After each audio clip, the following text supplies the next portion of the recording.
Yeah, it was a good header. I mean, I thought there's no point in lying about it. We were below our best, and we knew that as a squad of players we were below our best today.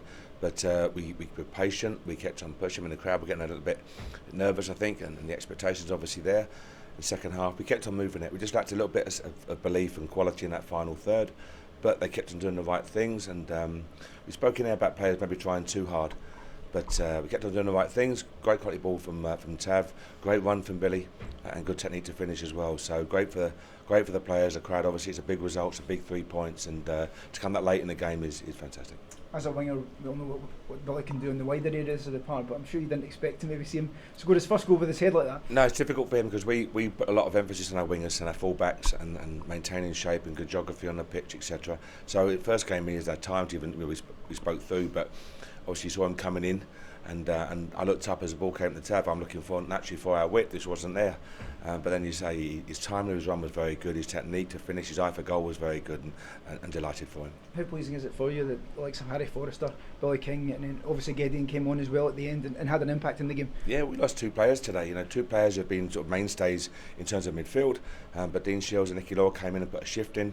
Hard, you saw Dean getting cramp at the end. He covered a lot of ground and he hadn't played a full 90 for a while. So, delighted with him, their effort and endeavours. But to lose two key players and speaks volumes for the squad. We've got the quality there, but it's not about high numbers. It's about keeping it lean and tight and making sure everyone can see the first team. So delighted with that. We have players on the bench like Nicky Clark today who didn't get on, and he hasn't gone for 2 games now. He'd be frustrated, but he trains like a top class pro every day. His quality is undoubted, and obviously his time will come. It's easy to forget it was a heavy pitch out there today, but the likes of Don Ball came into the centre midfield and put in a great shift. Yeah, 20 years old, centre half on loan here at the club, was asked to play out of position, and I thought he did a tremendous job. He knew the emphasis on him. It was a big crowd here today, a very important game, and for a young player to respond in that manner speaks volumes for Don Ball. So delighted for him and the role he played for the team today, and as I say, a key member of the 3 points. And what does it say for your squad again, your team today, certainly that they went right until the final whistle into injury time, kept going and got that goal they deserved? No, we got the goal. The only negative in the second half, and I'll pick the Don Ball in a minute, we never run a ball into the corner.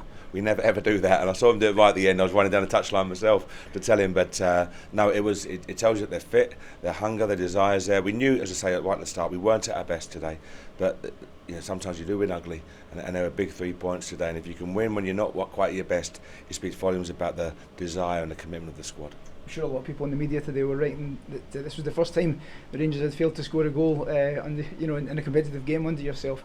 That obviously wasn't the case, but it's so important to keep that run going. It is important for us, and it's important that they've trained really well. But as you say, the pitch was heavy, and the ground staff done a magnificent job to get it in that condition. The weather we've had recently, the wind was really strong. It's difficult conditions, and sometimes you don't appreciate that from the sidelines or from the stands. But really important, another clean sheet for the defenders, and you saw people throw their bodies into block and cover around well. So it's good for us. It's a big 3 points. It's another message out.